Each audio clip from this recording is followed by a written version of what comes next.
샬롬 샬롬. 하나님 사랑합니다. 여러분 주 안에서 사랑합니다. 시편 7편 1절에서 17절까지 말씀, 악한 자의 손에서 우리를 건져주신 하나님이죠. 내가 주께 피하오니 나를 쫓아오는 모든 자에게서 나를 구원하여 내소서. 이렇게 시작합니다. 권장을 죄가 없으면 그들이 사자같이 나를 찢고 뜯을까 하나이다. 여호와 내 하나님이여, 내가 이런 일을 행하였거나 내 손에 죄악이 있거나 파친한 자를 악으로 갚았거나 내 대적에게서 까닭없이 빼앗았거든. 원수가 나의 영혼을 쫓아잡아 내 생명을 땅에 짓밟게 하고 내 영광을 먼지 속에 살게 하소서. 내가 이러한 잘못을 하였거든. 이렇게 영광을 먼지 속에 살게 하소서. 원수가 내 영혼을 쫓아서 내 생명을 땅에 짓밟게 하고 내가 그렇게 악으로 갚았거나 내 대적에게 까닭없이 내가 모든 걸 빼앗았거든. 내 생명을 땅에 짓밟게 하라고 이렇게 하나님께 고백합니다. 야훼여 진노로 일어나사 내 대적들의 눈을 막으시며 나를 위하여 깨소서. 주께서 심판을 명령하셨나이다. 다윗의 기도죠. 시편은 우리에게 기도를 가르쳐주는 기도의 교과서와도 같습니다. 거의 모든 시편에서 여호와여라고 부르짖는 그런 성도의 목소리, 우리들의 목소리가 들리죠. 시편 3편 이후로 계속해서 야훼를 부름으로 그 시를 시작합니다. 3편도 여호와여 나의 대적이 어찌 그리 많은지요. 4편도 내 의의 하나님이여 내가 부를 때 응답하소서. 5편에서도 야훼여 나의 말에 귀를 기울이사 나의 심사를 통촉하소서. 또한 6편 역시 여호와여 분으로 나를 견책하지 마옵시고 주의 진노로 나를 경계하지 마옵소서. 때로는 내 의의 하나님이여 이렇게 부르기도 하고 이제는 야훼 내 하나님이여 라고 황급히 부르짖고 있습니다. 야훼를 부르짖는 소리뿐만 아니라 또 어떻게 기도하는지 모범을 보여주는 구절들이 계속 나오죠. 시편은 그래서 우리에게 기도를 가르쳐주는 신실한 교사와도 같습니다. 시편 7편 역시 마찬가지입니다. 절박한 상황 속에 부르짖는 성도의 강구로 시작되죠. 극한 감정의 소용돌이 때문에 문장의 단락을 찾기가 쉽지 않지만 여기서도 우리는 기도하는 것을 배울 수 있습니다. 표제에 다윗의 시가요이라고 기록되어 있죠. 동시에 베냐민 사람 구시의 말에 대하여 야훼께 드린 노래다 이렇게도 표현이 됩니다. 아마 시를 쓴 배경에 관한 설명일 것이고 당대 사람들은 알 수 있었던 배경 설명이 시간 간격이 너무 커서 오늘날 우리에게는 조금 어려울 때가 있습니다. 왜냐하면 베냐민 사람 구시에 대해서는 본문 표제에 그 이름이 나온 것 말고는 성경 어디에도 그 기록을 찾아볼 수가 없기 때문이죠. 그래서 우리의 추측은 일반적인데 머물 수밖에 없습니다. 그가 다인이 베냐민 족속이라는 사실로 미뤄볼 때 어쩌면 사울왕의 측근인 것이 아닐까 이렇게 우리는 추측을 합니다. 왜냐하면 사울왕 역시 베냐민 지파 사람이었기에 베냐민 사람 구시의 모함 하는 말이 상당한 효력을 발했지 않았을까 우리는 짐작을 하죠. 같은 지파라서 무엇인가 그런 관련을 생각해 볼 수 있는 거죠. 그렇지 않아도 남달리 하나님을 사랑하는 다윗을 마음에 시기하고 미워하던 차에 같은 지파 구시의 말은 사울에게 악을 행동으로 옮기도록 부채질하기에 충분했죠. 어찌됐든 간에 7편 1절 2절에 미뤄볼 때 하나님의 사람 다윗은 인간 사냥의 표적물이 되었던 것은 확실합니다. 다윗이 아직 사울에 의해 쫓기고 있을 당시에 이 시를 썼을 것이라는 일반적인 생각을 우리가 할 수가 있겠습니다. 왕의 보좌 가까이서 모함하는 구시의 경우는 보통 사람의 모함보다 역사하는 힘이 대단했을 것으로 추측하는 것은 어렵지가 않죠. 또한 여기 다윗의 시가요이란 말도 무슨 뜻인지 명확하지는 않습니다. 특별한 악기를 위하여 지은 시라는 의미인지 변화무쌍한 그 내용의 특징을 가리키는 건지 확실치가 않습니다. 하박국 3장에도 비슷한 표현이 나오고 다윗의 시로서는 이 7편만 시가요이로 불리고 있습니다. 게다가 7편은 그 내용조차 구분이 명확하지가 않습니다. 1절과 2절은 긴급 구조 요청이 포함되어 있고 3절에서 5절은 무죄함을 또한 탄원하고 있습니다. 6절과 16절은 하나님의 공의에 기초한 호소를 합니다. 6절부터 11절까지 공의로운 심판자에 대한 서술이 나오고 12절부터 16절은 그분의 공의로운 심판 행위가 부각이 됩니다. 마지막 17절은 확신에 찬 찬송이 터져나오므로 7편은 끝이 납니다. 그것은 마치 며칠 계속된 먹구름과 비바람 뒤에 한 줄기 강렬한 햇살과 같죠? 내용 부분이 손쉽지 않은 만큼 중심 주제를 정확한 우리가 확정하는 일도 쉽지는 않습니다. 아마 주님이 가르쳐 주신 기도의 한 구절로 요약해 보면 어떨까 이런 생각이 듭니다. 주여 우리에게 기도를 가르쳐 주옵소서라는 제자들의 요청을 받고 그들에게 기도를 가르쳐 주신 것은 예수님이 우리에게 가르쳐 주고 가셨죠. 그 가운데 우리의 필요를 구하는 마지막 구절을 생각해 보면 우리를 시험에 들게 하지 마옵시고 다만 악에서 구하옵소서 이렇게 끝이 나죠. 다만 악에서 구하옵소서라는 간구가 생각나는 시편이 바로 7편입니다. 이 구절은 악한 자로부터 구원하소서 이렇게 표현되어 있는 내용을 보면 그렇게 보이죠. 일반적인 악으로부터 구원보다 더 구체적으로 악한 자의 손에서부터 나를 건져주십시오라는 말로 우리가 그 뜻을 이해할 수가 있습니다. 시편 7편의 중심 사상을 조금 더 실감있게 말하면 악한 자의 손에서 구하여 달라 이렇게 알 수가 있겠죠. 이제 한 부분씩 분단을 따라서 시인의 정황과 강구의 의미를 한번 살펴봅니다. 1절과 2절을 보면 여호와 내 하나님이여 주께 피하오니 나를 쫓는 모든 자에게 나를 구하여 건지소서 건져야 낼 자가 없으면 저희가 사자같이 나를 찢고 뜯을까 하나이다. 다윗은 지금 베냐민 사람 구시와 악한 모함에 시달리고 있습니다. 대욕죄를 음모했다는 엄청난 모함 가운데 죽게 피하고 있다. 어떤 상황 속에서도 언약의 하나님 야훼를 내 하나님으로 부르는 자는 소망이 있습니다. 내 하나님이란 표현 속에 우리는 하나님을 가까이 모신 시인을 만나죠. 내 하나님이여 라고 부르고 있는 시인은 하나님과 멀리 떨어져 있지 않습니다. 하나님과 친밀한 관계 속에 사는 자는 어려움이 닥칠 때마다 하나님께 더욱 가까이 나아가는 사람이죠. 모함으로부터 그 속에 감추인 모든 악으로부터 구원하소서라고 부르짖습니다. 시인은 자기의 상황을 여기서 바로 인식하죠. 건져낼 자가 없으면 저희가 사자같이 나를 찢고 뜯을까 하나이다. 지금 자기 상황이 어디만큼 가 있는지를 알고 고백하죠. 사람은 자기 상황이 절박한 것을 알아야 기도하게 됩니다. 왜 그렇게 어리석은지 모르겠습니다. 하여간 그나마 절박한 상황에 가서 기도하는 사람은 또한 복이 있는 사람입니다. 위기를 인식하지 못하면 기도한다고 하지만 그저 형식적으로 엎드릴 뿐인 거죠. 그러나 절박해지면 외마디 간구를 하나님께 드릴 수밖에 없습니다. 우리에게 너무 뜨겁고 너무 아프면 이게 고함을 치게 되죠. 간절한 소원을 하나님께 살려주십시오 하고 아뢰을 수밖에 없다는 거죠. 절박한 상황의 바른 인식이 우리로 하여금 열심히 간구하도록 도와줍니다. 이래동안 우리가 기도했지만 아직도 기도의 자리에 나오지 못한 그런 사람들이 또 있죠.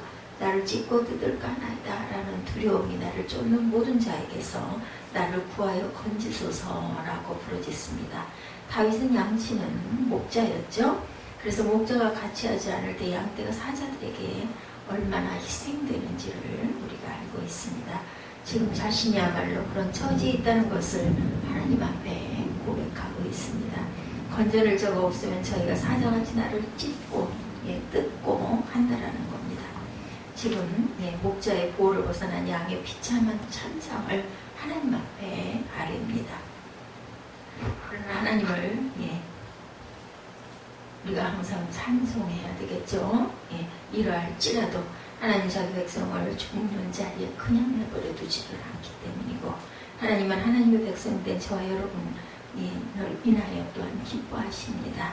우리의 위기를 개입하시고 구원하시죠. 지금 시편 기자는 모함하는 그러한 입술로부터 시달리고 있습니다.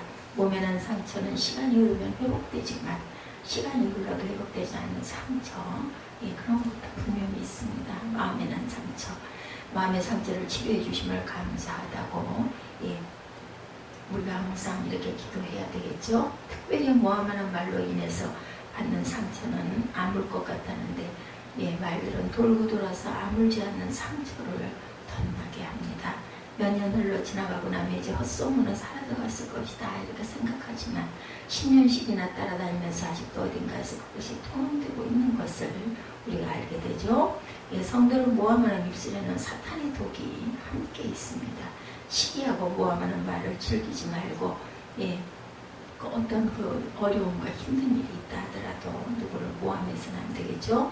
사탄의 독이 퍼져 있다는 것을 우리가 절대로 잊지 말아야 되겠습니다.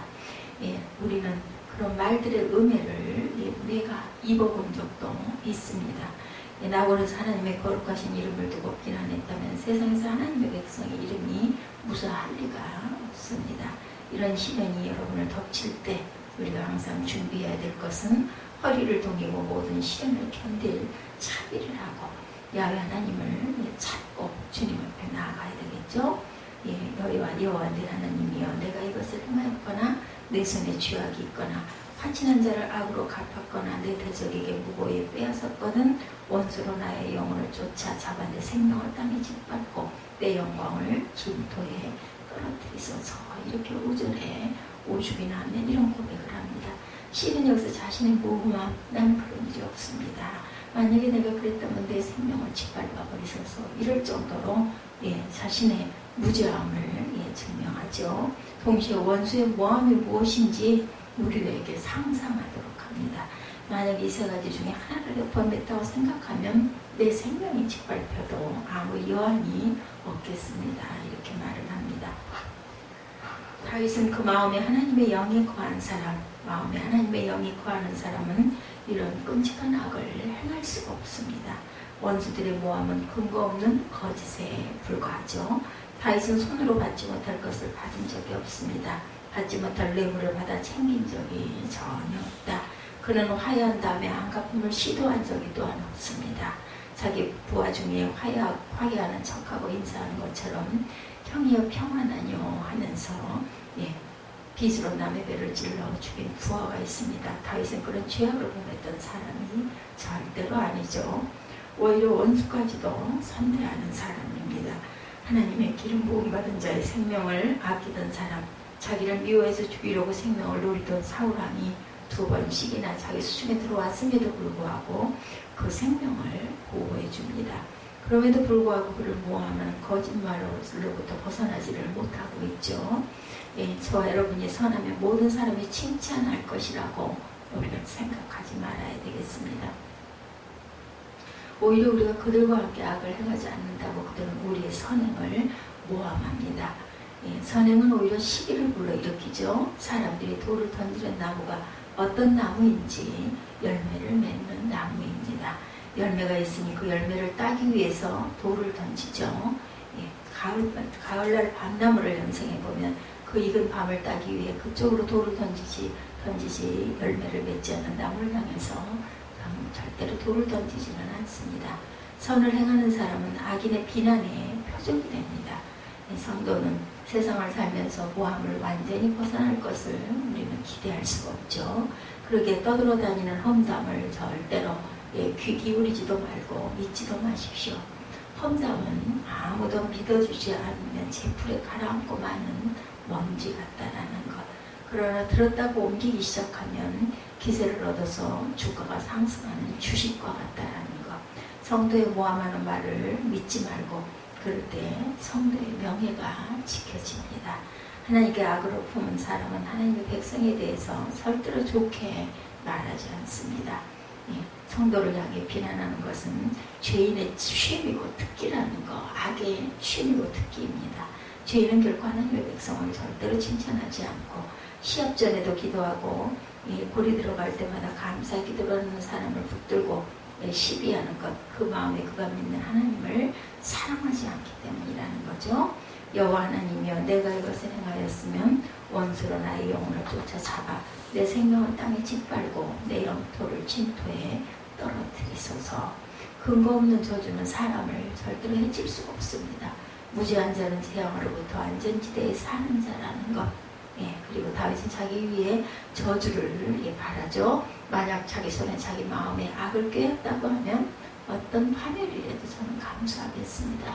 이것은 정말 강하게 나는 무죄합니다 라는 그러한 서원을 하고 있는 거죠. 이 서원 위에 그런 담대히 또한 하나님께 요청합니다. 야훼의 진노로 일어나서 내 대적들의 눈을 막으시며 나를 위하여 깨소서. 주께서 심판을 명하셨나이다. 6절이죠. 내 대적들의 눈을 막으시며 나를 위하여 깨소서. 주께서 심판을 명령하셨다. 민족들의 모임에 줄을 두르게 하시고 그 위에 높은 자리에 돌아오소서. 여호와께서 만민에게 심판을 행하였사오니 여호와여 나의 의와 나의 성실함을 따라 나를 심판하소서.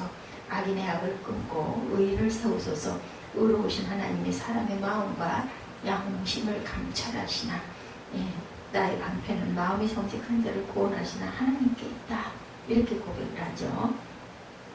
시인은 극심한 정막 가운데서 하나님을 부릅니다. 의로우신 하나님이 사람의 심령을 감찰하신다. 나의 방패는 마음이 정직한 자를 구원하시나 하나님께 있고 하나님은 의로우신 재판장이시고 매일 분노하시는 하나님이다. 악에 대해서 분노하시는 하나님이라는 거죠. 하나님이 심판자라는 생각을 갖고 있지만 마치 지금은 더 이상 개입하지 않은 것 같은 답답함을 표현합니다. 야훼여 진노로 일어나십시오. 깨십시오. 하나님은 결코 주무시거나 쉬는 분이 아니십니다. 그러나 신의 심정은 하나님이 주무시고 있는 것 같다라는 거죠. 악이 횡행할 때 의인은 짓밟히기도 합니다. 그러나 하나님께서는 아무 손도 쓰지 않는 것처럼 보이는 것이 시인의 마음을 답답하게 만든다. 우리도 그럴 때가 있죠. 하나님께 기도해도 내가 억울해도 아무런 일이 일어나지가 않을 때 하나님 주무십니까? 이런 답답한 마음이 들기도 하죠. 일어나십시오, 깨십시오 라고 요청하는 그런 간구 우리도 들을 때가 있습니다. 하나님의 침묵이 성도들을 하여금 아주 오랫동안 기다리고 있다라는 마음이 들어서 마음이 정말 답답합니다. 시인은 지금 이런 상황 속에서 하나님께서 개입하도록 자꾸 요청을 합니다. 7절은 옛날 순회재판 장면을 우리에게 연상시키고 있죠. 민족들의 모임에 줄을 두르게 하시고 그 위 높은 자리에 돌아오소서. 재판관이 한 동네에 찾아오면 원통함을 가진 사람이 둘러 모입니다. 재판관은 높은 자리에 앉죠. 그리고 재판을 시작합니다. 민족들의 집회로 저를 두르게 하시고 그 위에 높은 자리에 돌아오소서 하는 고백은 그러한 상황을 연상할 때 쉽게 우리가 이해가 됩니다. 주님 당신이 재판을 베푸시면 수많은 당신의 백성들이 기뻐하겠고 기뻐하는 사람 가운데 저도 함께 하겠습니다 라는 확신이 나타나고 있습니다. 만인의 억울함을 풀어주시는 하나님께서 좌정하셔서 내 억울함도 풀어주시지 아니하겠습니까? 라고 시인은 하나님을 부르죠. 8절에 야훼께서 행하시오니 야훼여 나의 의와 내게 있는 성실함을 따라 나를 판단하소서. 온 세상 사람을 심판하실 그 하나님께서 내 억울한 사정을 판단해 주지 아니하시겠습니까? 심판하시는 주의 보좌의 모든 백성이 옹호하고서서 재판 과정을 지금 지켜보고 있습니다. 8절에 시인의 억울함을 털어놓죠. 나의 의와 내게 있는 성실함을 따라 나를 판단하소서. 때로 우리의 당황하는 만큼 시편의 시인은 담대하게 하나님 앞에 나아갑니다. 내 의를 보시고 나를 판단해 주십시오. 하나님 앞에 어떤 인생이 의로운 인생일까? 이것은 하나님을 믿고 하나님을 따르고 하나님과 함께 동행하는 자가 하나님은 의인이라고 말씀합니다. 의인의 호소의 핵심은 9절이죠. 악인의 악을 끊고 의인을 세우소서. 이는 모든 주의 백성의 소원이기도 합니다. 모함 속에 살아가는 하나님의 백성의 간구이기도 하죠. 여호와여 악인의 악을 끊어주시고 의인을 세워주옵소서. 이것이 우리의 기도의 소원이어야 합니다. 우리 하나님은 공정하시죠. 의로우신 하나님의 사람의 심정을 감찰하신다. 하나님의 심정뿐만 아니라 사람의 속에 있는 생각을 다 들여다보시는 하나님. 우리의 숨은 생각을 하나님이 아시고 우리의 감추인 욕망을 들여다보고 계시는 분이다. 히브리서 기자의 표현을 빌리면 오직 만물이 우리를 상관하시는 자의 눈앞에 벌거벗은 것 같이 드러나느니라. 하나님 앞에는 만물이 벌거벗은 것 같이 다 드러납니다. 세수하고 머리 빗고 나오면 여러분은 아주 깨끗하고 말쑥해 보입니다.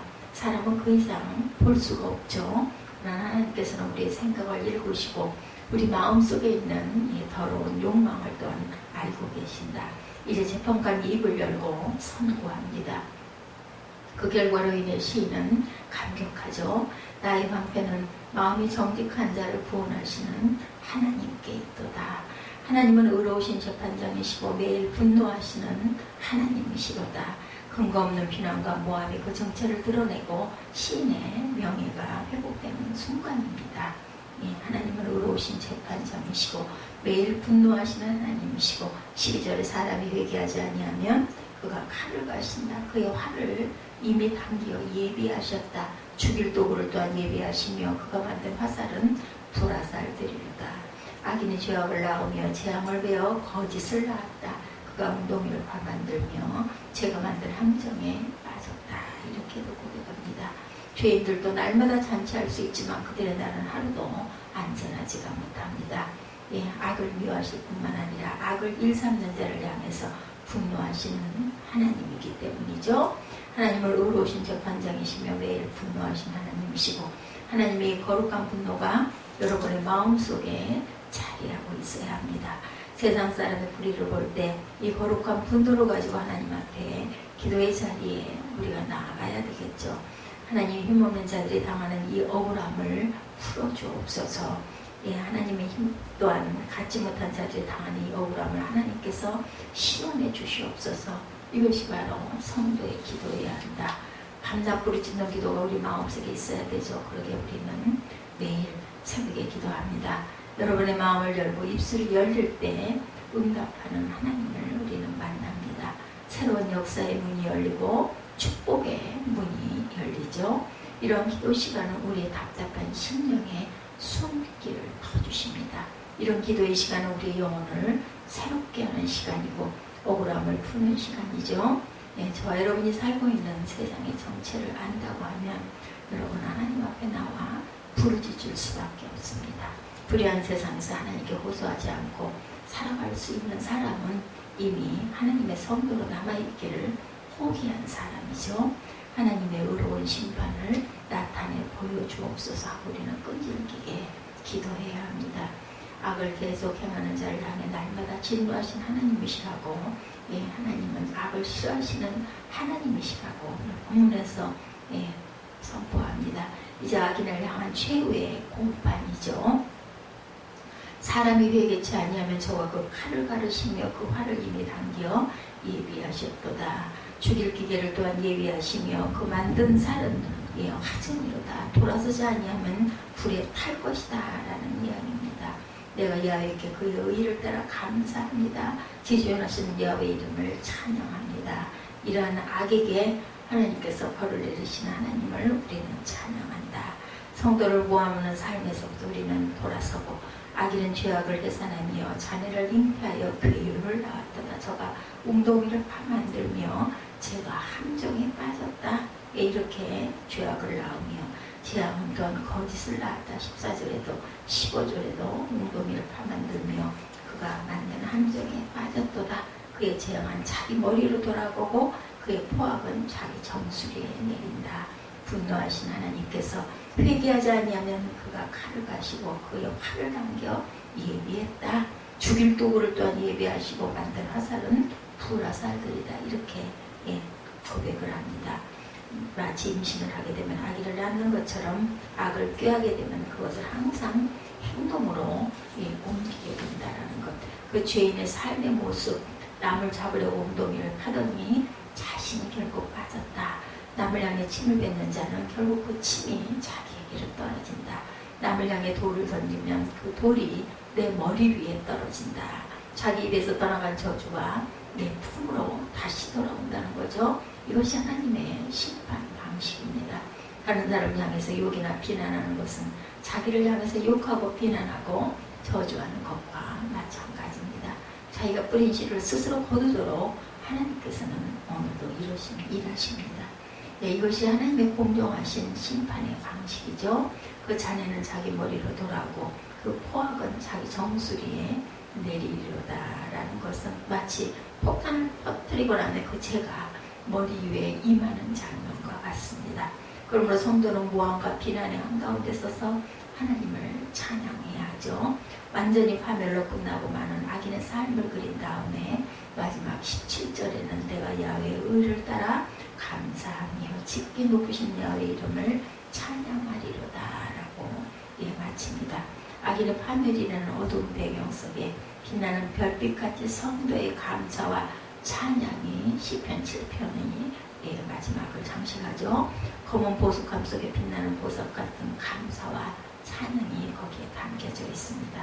불의한 세상을 살면서 비난하는 자를 대하면서 비난하지 말고 비난하는 소리를 들을 때 하나님을 찾고 하나님께 전적으로 내어 맡긴 사람은 세상을 절대로 두려워하지 않습니다. 자신의 죄악을 절감한 사람은 자신의 비난에 담담히 대처합니다. 온유한 사람은 모함 가운데 절대로 낙망하지 않습니다. 억울한 모함을 당할 때 공의로운 하나님을 갈망하는 저와 여러분이 되시기 바랍니다. 그리고 공의로운 심판을 내어다보시고 억울한 모함을 당할 때 하나님의 그 심판을 내어다볼 때 성도의 복이는 찬양과 감사가 저와 여러분의 삶의 입술의 고백으로 찾아들 것입니다. 그때 감사로 엮어진 노래가 여러분의 마음에서 제 마음에서 샘솟아납니다. 다만 악한 자의 손에서부터 건져내시는 하나님의 크신 이름을 영원토록 찬송하시기를 주님의 이름으로 축복합니다. 기도하시겠습니다.